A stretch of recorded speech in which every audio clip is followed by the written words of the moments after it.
We want to begin now with some breaking news. Rapper Lil Durk is charged in a for hire plot. Lil Durk's real name is Durk Bank, and he is from Chicago. This is his mugshot from Florida, where he was arrested last. You gotta relax for me. I can't understand. Relax. What's the number? What you saying, man? We're gonna see what we can do for you. Warrant has been issued for South Florida rapper Kodak Black. Officials say Bill Capri, better known as Kodak Black, violated the conditions of his pre-trial release. I know if y'all had proof of me robbing somebody, we wouldn't even be talking. Y'all would have cuffed me. I would be charged with it. What type of work do you do? What type of artist? Many rappers today are locked up for some of the most shocking crimes you could imagine. And it's not just names you never heard of. Some are big artists with huge fan bases. Take Young and Ace, for example, who police just exposed for being tied to the tragic death of Julio Fulio. Detectives believe that the ATK and the 1200 worked together to target Jones as part of an ongoing feud in Jacksonville. This is at the hotel, and you can see the shooters are getting in position for their planned out. Jacksonville rapper Young and Ace arrested by Jacksonville Beach Police around midnight. So Young and Ace has long been known in Jacksonville. Are we good after that? We just gotta go to the back. You gonna get the camera with. Step back here. Back. Court files connected to Fulio's case were released to the public today, and in those documents, investigators revealed that Young and Ace played a role. According to a street insider, Fulio was mocked after Young and Ace allegedly put up $10,000 to have him taken out. Hey, on everything I love, bro. On the homies, bro. I put it on everything on my soul, on my kids. I'm the one that smacked Julio Fulio that night when he got at his birthday celebration, bro. You feel me? I ain't gonna show my face and give my identity away or nothing like that, but you know, I did that, you feel me? It was money on his head, you feel me? I rock with Ace and them boys, you feel me? ATK, you feel me? I be in Jacksonville heavy, you feel me? If you know, you know.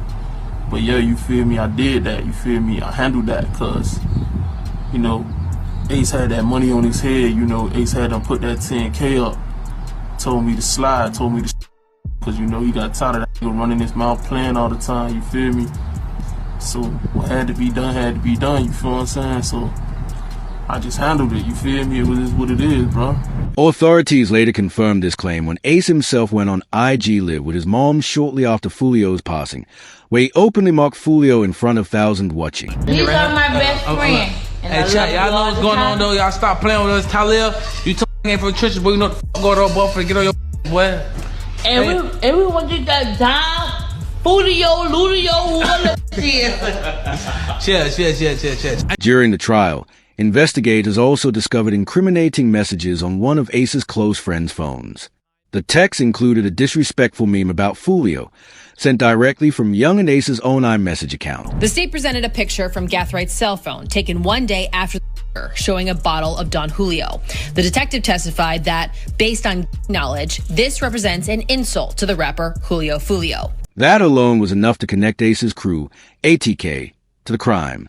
When police dug deeper into other ATK members' phones, they uncovered even more damaging evidence. Furthermore, it was found that the shooters are members of or affiliated with rival gangs of Jones that go by ATK and 1200. Jones was part of the 6 block. Detectives believe that the ATK and the 1200 worked together to target Jones as part of an ongoing feud in Jacksonville. This sparked a wave of ATK arrests, and suddenly Young and Ace found himself in serious trouble. The sheriff of Jacksonville personally sent him a warning message while Ace was hiding outside of the city. News outlets even reported. Jacksonville Sheriff T.K. Waters delivers a direct threat to Young and Ace and his ATK crew after Fulio shooters were caught. So Young and Ace has long been known in Jacksonville. We are consistently monitoring those groups. We have people that are always watching them. I won't speak to the chief's investigation. That's up to TPD. We don't have an investigation on him right now, but he can't move around in Jacksonville without us knowing about it. And that's for the betterment of our community. While on the run, Ace bizarrely went live on Instagram and posted tweets saying that ATK was officially finished. He told fans, "There's no ATK no more.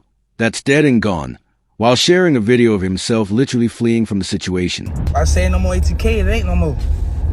What you talking about? We niggas gonna do shit. These niggas don't do shit. These niggas tripping. Everybody always got shit to say. These niggas. When the time for the Lord to be paid, where the niggas be at? Got all this shit to say. Where the niggas be at though? Where the niggas be need to get buried? When the time to spend that money, where the niggas be? Always got shit to say, but don't be on shit, man. They don't get no feet wet or nothing, man. Niggas be talking, man. What's wrong with these, man? Talking about don't talk like me. Don't get them, man. When I say no more ATK, ain't no more. But the nail in the coffin came when Ace texted one of the suspects asking about Fulio's last words. The suspect replied with the chilling details. To really understand what went down that night, we need to break down the newly released police files. The records state that Fulio, born June 21st, 1998, was ambushed by rivals in Tampa, Florida on a Sunday morning. What was supposed to be a birthday celebration turned into a nightmare, all sparked by social media. Julio had rented an Airbnb for the weekend and posted about it on Instagram, giving away his location. Hey, the pool party start today at 5, 6 o'clock. If you already got the address, pull up, man. You got the address, pull up. If you need the address, DM me right now. The pool party start at 5, 6 o'clock. DM me for the address or DM Fulio booking ESPN. I'm gonna put it right here. We just got here, bruh. You got to add it. You got to add it, man. Push up. We just got to this bit. Tampa, Florida, man. You already got to add it to the pool party. Push up at 5:30, man. Push up at 5:30, man. We finna get everything right. Push up at 5:30, 6 o'clock, man. It's up. The party inside the Airbnb lasted only 2 hours. Fulio kept posting updates showing the crowd, the vibe, everything. He didn't seem worried at all about possible enemies. But just an hour later, cops showed up and forced the landlord to kick Fulio and his crew out. Julio immediately went back to Instagram, this time sharing a flyer for a local nightclub. Not only did he invite all his followers to show up, but he even revealed the exact address. Fulio was basically daring his rivals to find him. Once inside the club, he posted again, even telling people exactly where he was sitting. I'm in the upstairs lounge. We came deep for my birthday, man. Everybody coming up the stairs. No cap, man. You know what I'm saying? You know what I'm saying? We deep as 20 deep, lit everywhere we go. Meanwhile, his ops had created a group chat where they were sharing every one of his IG stories in real time. They plotted to wait across the street in a parking lot until he came out. When Fulio and his team finally left, they stopped at a Holiday Inn while his manager tried to book rooms. What they didn't know was that their rivals had followed them the whole way. As Fulio's crew waited in the parking lot, the ops gave the countdown, 3, 2, 1, before 3 men jumped out of the bushes while another car drove straight into the lot. Suddenly, gunfire erupted, all aimed at Fulio's group. The 3 men who jumped the bushes had only one mission, find Fulio and end it. At 4:38, 3 exit a vehicle and walked in the direction of the hotel. They murdered Jones with a handgun and 2. This barrage of fire also struck 3 additional victims who miraculously survived this incident. Let's look at this video.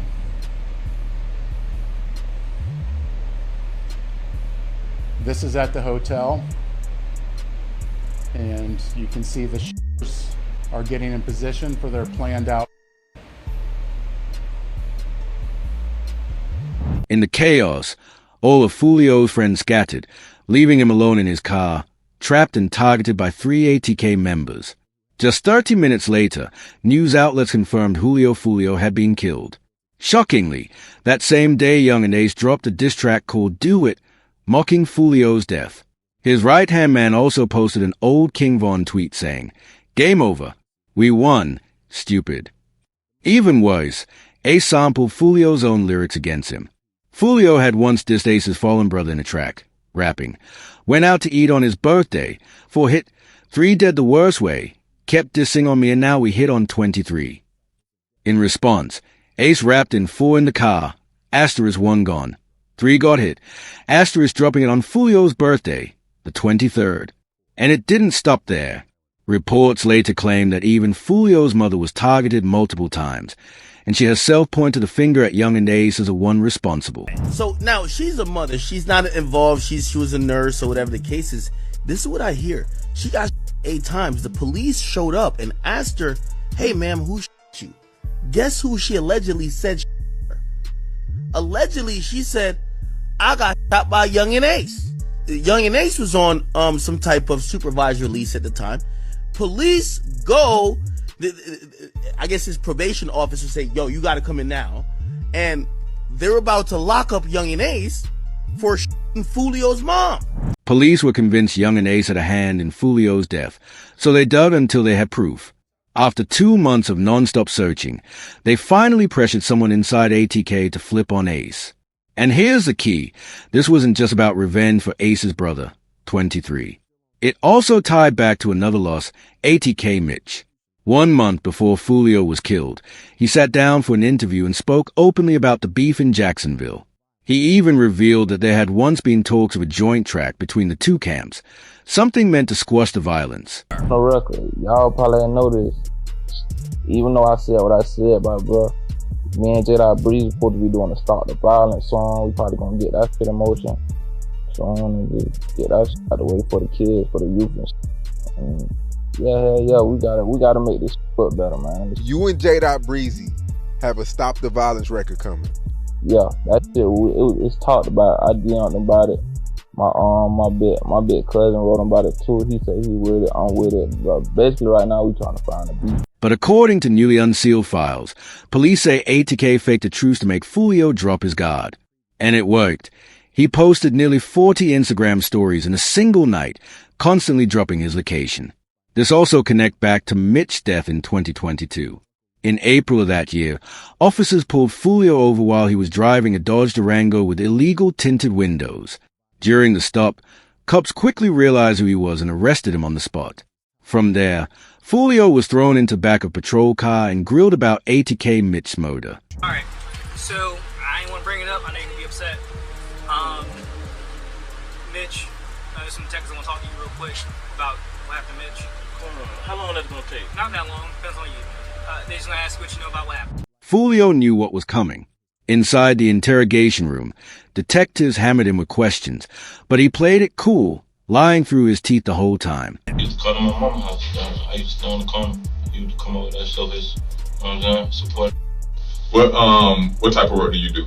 I'm an artist. You're an artist? Yeah. Okay. As far as Mitch go, what are you hearing? Nah, really, I was in Miami when I heard the news, you know what I'm saying? I was down making music, and I saw posting on Instagram, Mitch, everybody, the whole Jacksonville, Mitch. Cops studied the relationship between Fulio and Mitch. It was obvious they were rivals, enemies from the start.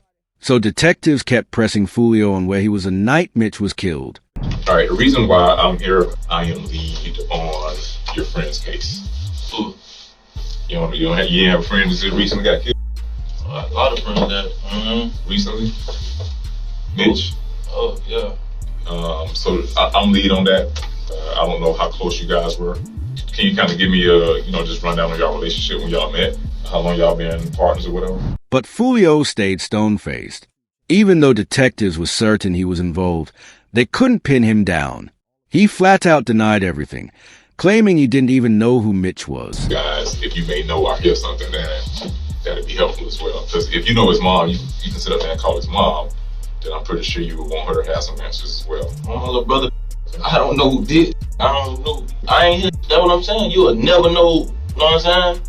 I don't know. No, I just heard it. They say, little brother, I was like, you know what I'm saying? I'm in Miami at the time, though. You ain't tired of that, man? Yeah, but I'm none of this. Frustrated, investigators switched tactics. They pointed to Fulio's lyrics, which eerily matched real-life killings in Jacksonville, including the way Mitch was taken out. They wanted him to slip, but Fulio stayed silent, following the street code to the very end. Do you think that your music or your ways or the way you conduct yourself through your music had anything to do with him?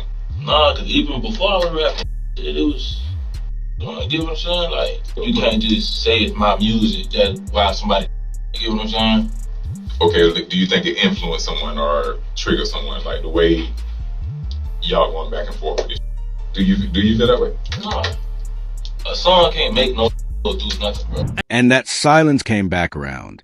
The feds knew ATK wanted revenge for both 23 and Mitch. Meanwhile, Ace went live on IG, oddly talking about Fulio like they were cool. He mocked him, but at the same time acted like they were friends, trying to make the cops back off when he knew they already had him in their sights. What you think about Fulio thing, cuz? That's sad, twin. I ain't gonna lie, bro. Y'all boys in the street, y'all didn't leave the streets alone, twin. All condone this that, but y'all just gotta stay. Y'all gotta.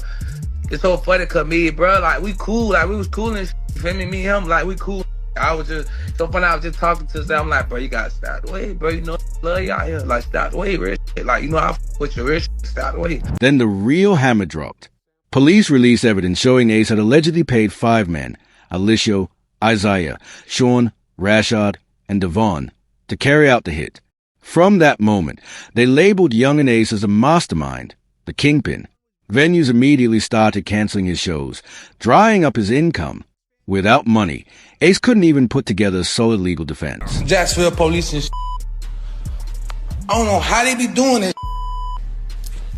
but they always call around and cancel my shows. What's up with y'all? What's going on? Why y'all want to cancel my show? I don't even live there in Jacksonville. Why y'all want to cancel my? Why y'all trying to my money? Yeah, man, y'all trying to my life. Cause y'all worry about what I got going on. I ain't with y'all. Y'all canceled all my shows, but I just had a show in Tampa. Y'all got my show canceled in Tampa. I had a show in Virginia. I called, got my show canceled up. I had a show in Gainesville. Y'all canceled my show in Gainesville before. Daytona. You feel me? Like, what's really going on? What's crazy is that DJ Academics predicted all of this before it even happened. He publicly told Ace, "You're next," which Ace definitely didn't take kindly to. Whack 100 recently spoke about you and he says, "You're next." Why would you say that, bro? Why would you wish that for me? Well, I don't know if he was wishing that. I think he's just thinking about, like, you know, in terms of, you know, people want to get the target, like the high profile target, and if Fulio is out the way, now they're like, well, the only way to make another thing is you. Why wish that on me, bro? Man, bro, I've been living my whole life, twin. I'm not letting you get up on. I'm not letting nobody get up on me. So I don't. With his passing now, right? Does it mean that this whole situation is over? There's never no situation. Around the same time, a never-before-seen video surfaced online showing Ace in a hospital bed. The rumor? The person who recorded it was connected to Fulio's side, and that this was the night Ace's brother, 23, was killed. The video spread everywhere, fueling speculation that Fulio's people had actually paid someone to film it. I'm trying to come for him. I'm trying to hold RJ. I'm trying to hold him. I'm trying to RJ open the door. I open the door. I'm pushing him out. I'm like, I got you, bro. I got you. He grab a shirt. I'm like, bro, I can't move. He tell me he can't move. I jump out the car. Cope open the door. Cope said, call it. In the end, the police summed it up with one statement. It was the music that fueled everything. Diss tracks, taunts, lyrics. It all kept pouring gasoline on an already burning feud. The drill rappers. You have drill down here. Oh, yeah. I thought that was a Chicago thing. No, man, it's down here too, man. And the thing about it is we like to run them out of town. Like, there's a couple of them that they know they can't live here anymore. There was a particular song, it's Vanessa Carlton. What's the name of that song? It's real catchy, everybody likes it. Yeah, 1,000 Miles. They sampled her song, and then they made a song, a rap to it, and they were talking about people that had actually been in Jacksonville. About 5 or 6 of them, right? They named in that song? They did name them, yes. But that's what drill rap is. It's nonsense, but it's impactful because they're talking about people that have actually been, those people have parents, they have mothers, they have fathers, they have brothers and sisters that feel the effects of what's going on. They think it's a joke. So now the big question, do you believe Young and Ace was really guilty of Fulio's death, or do you think the truth is more complicated? Let me know what you think in the comments below. And don't forget to like the video if you're a fan of either rapper. But just when you thought the story couldn't get any wilder, the police dropped new evidence, this time about Lil Durk. According to reports, Durk's own best friend, Vonnie, flipped on him in court. Durk's sister-in-law even blasted Vonnie online, calling him a rat in the Fed's motor for hire case. Court files now show Vonnie is no longer in federal custody, likely out on house arrest. With a new iPhone in hand, he started texting someone he thought was a friend. But that friend betrayed him and leaked the messages. Vonnie confessed in the text that he was trying to cut a plea deal on a 32 federal code for murder for hire. He wrote that by taking the plea, he'd shave years off his sentence, bringing it down to just 5 to 7 years instead of life. He admitted straight up, "I can't go to trial. I don't want them to do me like the other boys." The other boys he was referring to? Jam, another insider who had already snitched. But while Vonnie was plotting a way out, his father was furious. He took to social media, exposing his son as the one who allegedly helped orchestrate the deaths of Lil and King Von. Oh no, he ain't take my advice. He ain't respond no back to me because this is on a tablet. He on a jail tablet when I sent that to him. He ain't respond nothing else to him. I told you he can't take my advice because they playing. They made themselves get caught. This is what come along with it. They wanted to get caught. You understand me? So, that's what you meant by trenches paint. Okay. What you mean trenches what? Was it you that said that? With the whole narrative about Vonnie snitching with the text messages? Like, that's... Yeah. I don't know who said that, but that was me. But that was a focus. Everybody was trying to make it seem like that's what the text messages was about. That's just saying what he finna cop out to and this, that, and and with me saying Von, some people like, damn, what he gonna tell on some words on Von? I ain't gonna lie, I said that in my video. I'm intrigued to know what the Von name was for. No, he ain't gonna tell him no Von. You gonna tell that just like you orchestrated Lil you orchestrated this, and guess who you work for? Vonnie's father comes from the streets, and in his world, if someone snitches, you expose them. He didn't hold back. But why did Vonnie really turn federal? Here's the situation. Only 3 main guys were left: Lil Durk, Vonnie, and FD. Vonnie and D are related, which is important because new footage just leaked of Lil Ted, D's younger brother, begging cops to let him snitch. That video flipped the case upside down. Durk's legal team immediately filed paperwork for more time on their bond proposal, raising the question, what exactly did Lil Ted tell the feds? Really? Dude had a... What about that? A man had a... with an extended clip. That's cool though, right? According to reports, Lil Ted was arrested at a convenience store with a gun stuffed in his jeans. Terrified of going to jail, he broke down in tears before even entering the station, yelling at cops, "I'll tell you everything about the murders." But it was already too late. He was in custody.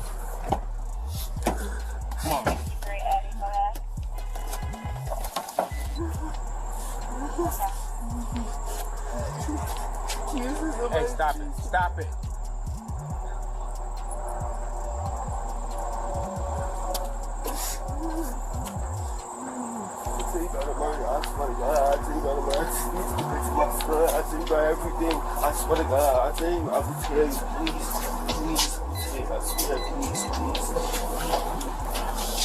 Inside the holding cell, Ted was seen crying uncontrollably, desperate to give up names just so he could go home. And remember, Ted is family with Vonnie and D, meaning he knew a lot of the same secrets they did. Wait, hold on. You gotta relax for me, because I can't understand it. Relax. What's the number? 777, what you saying, man? We're gonna see what we can do for you, alright? We're gonna see what we can do for you. You gotta relax for me. Relax, man. I'm gonna get a bus to prison. Relax. Give me, no, I'm saying, what you talking about? I'm trying to get that. With Ted already leaning toward exposing Durk, the feds likely used one of their classic strategies, bringing family into the picture. Picture D, Vonnie, and both their parents, all sitting in the same room while federal agents hovered nearby. The pressure wasn't subtle. Mothers shouting, pleading with their kids not to throw their lives away for Durk.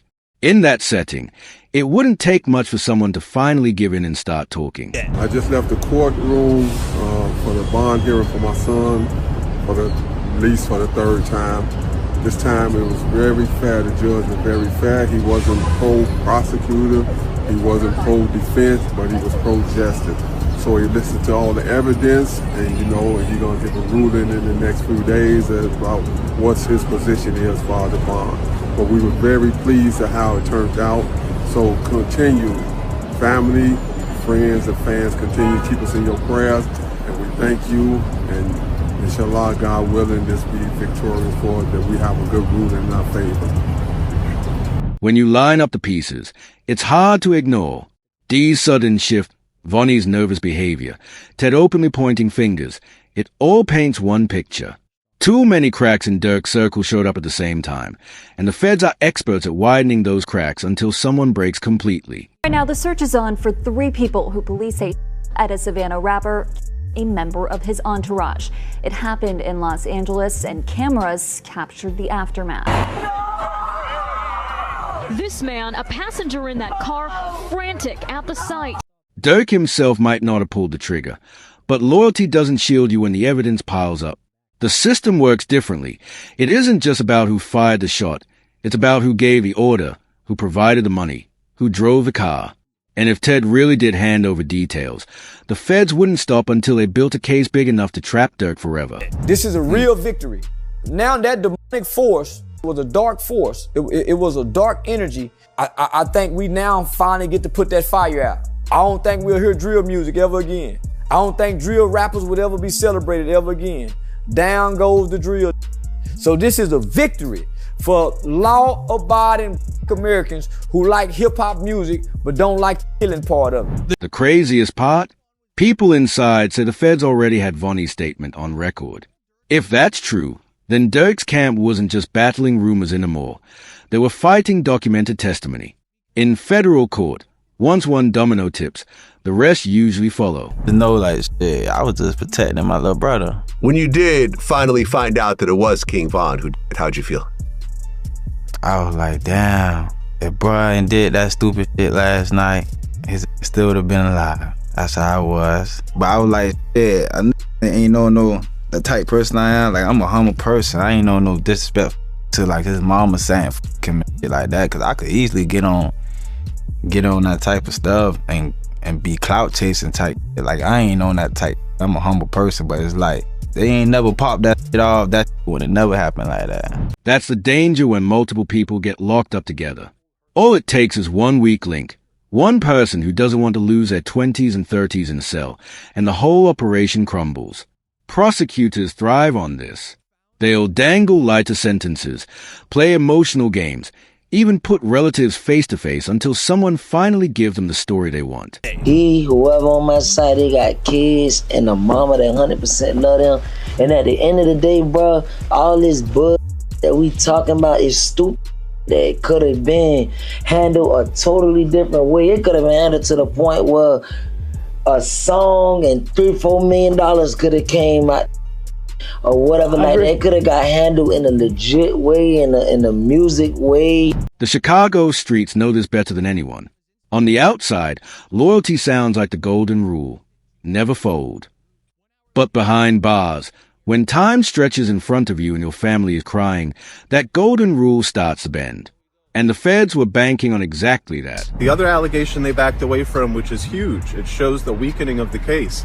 Previously, the prosecution had alleged that Dirk paid the bounty for through one of his co-defendants, and they named the co-defendant. Now they've backed off that allegation. They're not actually saying that Dirk paid the bounty through the co-defendant or anyone else. And the fact that they're not saying that suggests that previously they thought they were going to be able to prove that he paid the bounty through this guy, and now they know we're not going to be able to prove that he paid the bounty through this guy. Dirk's empire wasn't just music. It was influence, money, and loyalty. But when the foundation starts cracking, everything else follows. With Dee, Vonnie, and Ted all under pressure, the investigators weren't just asking questions. They were piecing together a puzzle that could end Dirk's career and his freedom at the same time. The case is as follows. So there was an indictment that did not name him, right? It named others, and then there was an unindicted person. And then 3 weeks later, that indictment was what's called the first superseding indictment, and it does name him. The indictment was was identical, except the unnamed person now became Dirk Banks. And this is the really important part, Act. The second indictment, what's called the first superseding indictment, only had one new fact. It had one new fact, and that was it alleged that there was a video by Dirk that celebrated and monetized this. Even if Dirk thought he could survive the streets, federal court is a whole different battlefield. Hey, credibility doesn't come from clout. It comes from paperwork, signatures, and sworn testimonies. If Vonnie or Ted handed over those, it wouldn't matter how loyal Dirk once seemed. No bond for little Dirk. Let me tell you about what options he has left and why the bond was denied this time. Now, he's in federal court on a murder for hire charge where he faces the possibility of life in prison. What that means is under the federal law, it is presumed that you do not get a bond because the charge and the penalty are so serious. So your lawyer has to go out there and show why you should get a bond. Now, ultimately, what the district judge decided to deny the bond on was a couple of factors. There's a couple $1 million being put up, but it's not all being put up by Dirk. Some of it is from the label, and ultimately Dirk has a lot more money and assets than what's being put up. So if I let him out on bond and he tries to flee, he's going to have tons of assets and money at his disposal. The streets whisper about backdooring, but in the federal world, betrayal looks cleaner. It comes dressed as cooperation agreements, signed deals, and sealed indictments.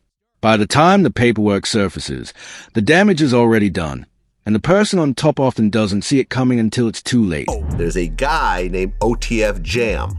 That was wired. Very ironic name. Jam now got he him put in a everyone in a jam. jam. Did 12 years. 12 got years. out, interviewed, said he kept it real, brought him cars, gave him 50,000. Right. This. Made mention that ain't no smut on his name. He ain't never been a rat. Caught a gun case, but eventually he flipped. Dirk might have believed his name was untouchable, but history says otherwise. Every big name who thought they were bulletproof eventually faced the same outcome when the system closed in. The feds move slow, but they move certain, and when they finally strike, they rarely miss.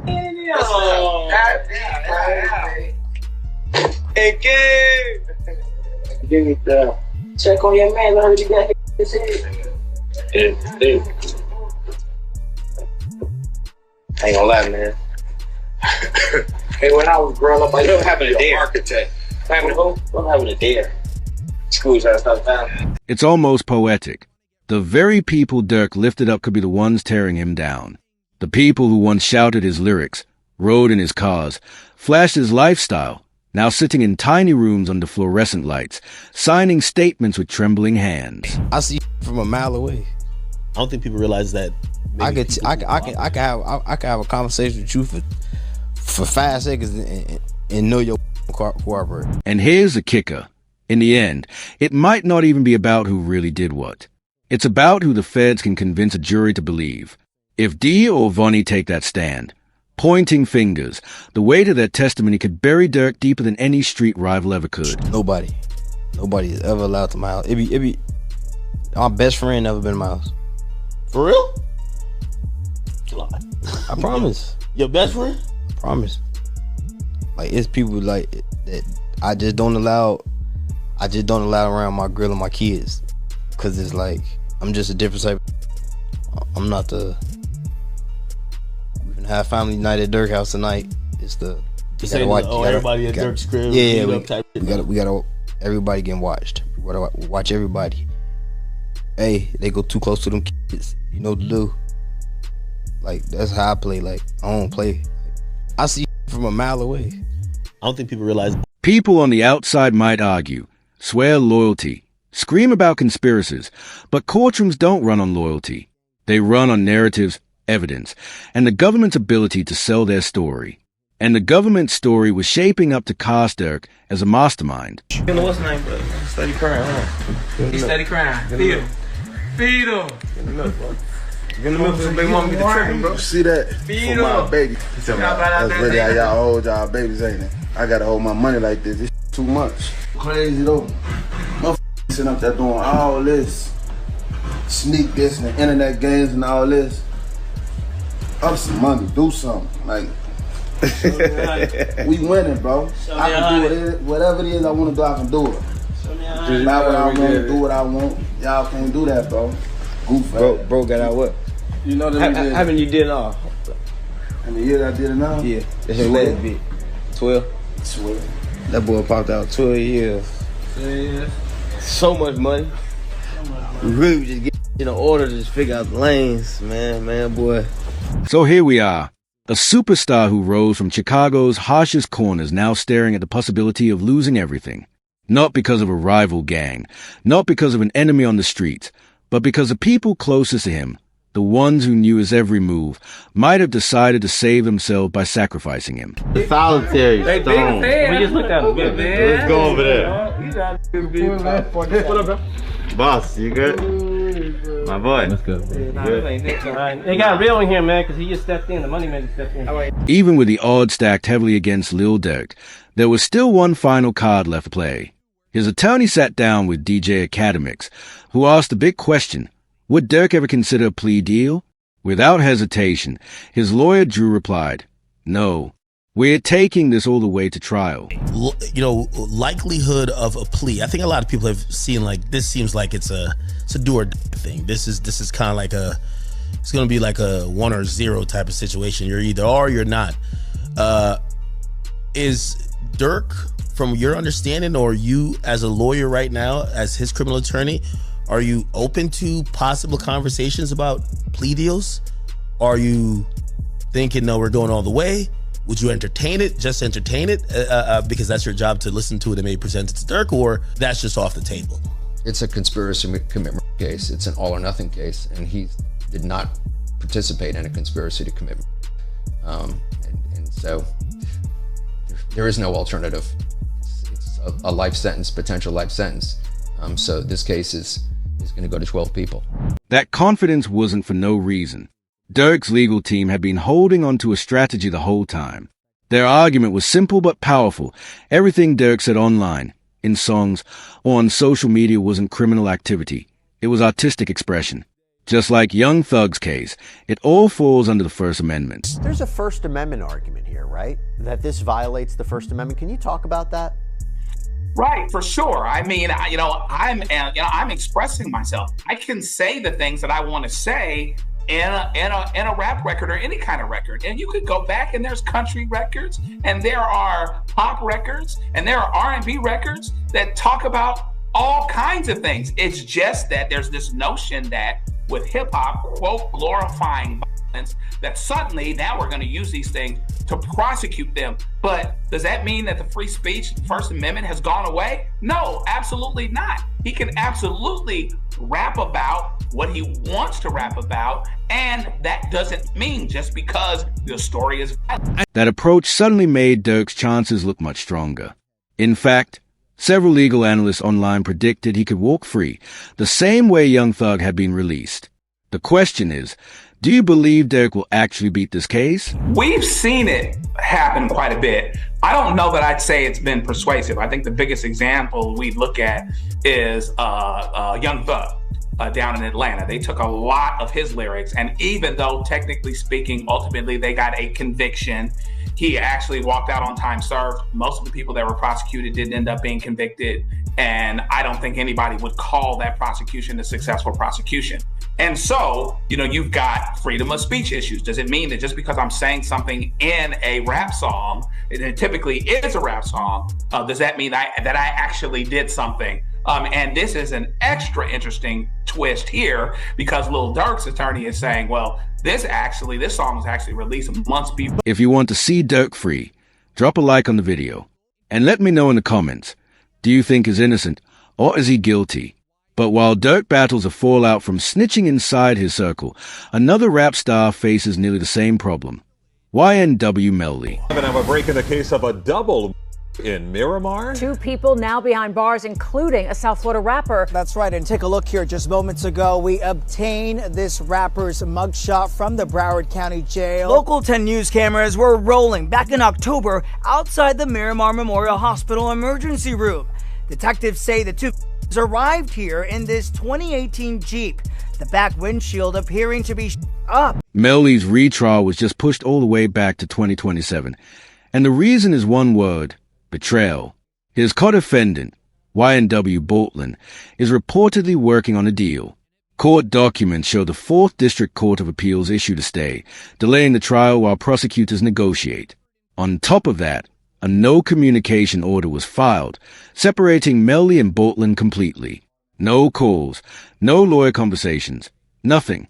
Prosecutors clearly want Bortland isolated until he cracks. Issue here, and you can try them together. It is to the benefit of the state to try them together. It just more efficient. You don't have to do things again and again. Do it all at once, and also you get a better chance of having them incriminate each other during the trial. It benefits the defense to sever it. That way they can point the finger at each other and get away with it. So this is what's going on. But I don't think it should be automatically severed because the state is seeking a penalty for Melly, because it's only the penalty phase of the trial that would be different, not the guilt phase. The guilt phase is the same. They're both capital crimes. You're seeking the penalty on one, not the other, but that goes into the second part of the trial, the penalty phase, only if Melly is found guilty. And if Bortland does flip, Melly's case could collapse instantly. With him validating the state's evidence, the retrial would be all but lost. The judge even confirmed both Melly and Bortland will be tried together, a setup almost designed to force Bortland's hand. Mr. Henry is going to remain set for trial September the 10th at 9 o'clock with Mr. Demmons, pending whatever future motion that I may hear. I'm in another capital case right now. I have 4 hearing dates left available between now and September the 10th. I gave the parties those 4 dates, and I'm holding all of those dates and times open only for these 2 defendants. So anything that you need me for, okay?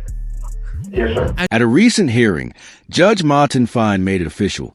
Both men remain tied to the same trial. The danger for Melly?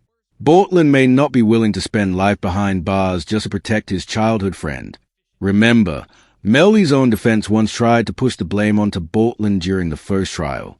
Since then, the two haven't even spoken. Their friendship is already shattered. Those were his lies. Cortland Henry shows up at Memorial Hospital, Miramar. You don't see him sitting there, but where you will see him sitting is in the driver's seat of a car with 2 bodies, a car riddled with bullets. And when he shows up with a change of clothing, change of shirt, powder residue on his hands, evidencing that he had discharged a firearm. And he lies. He lies about where the incident occurred. He lies about how it occurred. And he lies about not having a phone. I think it was Miss Bradley herself who said, everybody has a phone in his pocket, not Cortland Henry. It was Melly's lawyer who claimed Bortland misled investigators, pointing out gunpowder residue on his hands and noting that he was the last person seen with Uwe and Sack Chaser before they died. Forensics experts even testified in court suggesting Bortland may have been the true shooter. That moment destroyed any trust left between the two. So the right hand of Cortland Henry contained 0 particles characteristic of shot residue and 2 two-component particles. And the left hand contained 1 particle characteristic of shot residue and 1 two-component particle. Okay. And can you explain to us what that means? Basically, overall, there was shot residue present on the hands. The final break came after Melly's mistrial. Just hours later, Bortland posted a cryptic tweet. "Mind games don't work on people like me, handshake dot." Many took that handshake emoji as a sign he had accepted a deal. And now, with motive, opportunity, and pressure from prosecutors, the stage is set for him to turn against Melly completely. Melly's co-defendant Y&W Bortland was booked into a Miami jail Monday night and is being held behind bars on an out-of-county warrant. We just confirmed the warrant is out of Broward County for witness tampering. The warrant obtained by Law and Crime Network states as follows. On or about April 10, 2023, continuing through and including July 22, 2023, Cortland Henry, aka Bortland, along with others, did unlawfully and knowingly engage in misleading conduct toward another person with the intent to cause or induce them to withhold testimony. The warrant continues the alleged witness had been summoned by the legal process to the jury trial of Jamel Dimmons, aka Y&W Melly. The dates in the warrant are important. Jury selection for Melly started in mid-April, and a judge declared a mistrial on July 22nd, the same day the warrant claims Bortland allegedly tampered with the witness. Things only get darker when you consider what was allegedly discovered inside Bortland's home. Investigators say they found sketches of juror seating charts from Melly's trial, complete with descriptions of what each juror looked like. Those drawings were reportedly made before Melly's lawyers even tried blaming him. To prosecutors, it suggested one thing: Bortland might have been preparing to target jurors if the verdict went against Melly.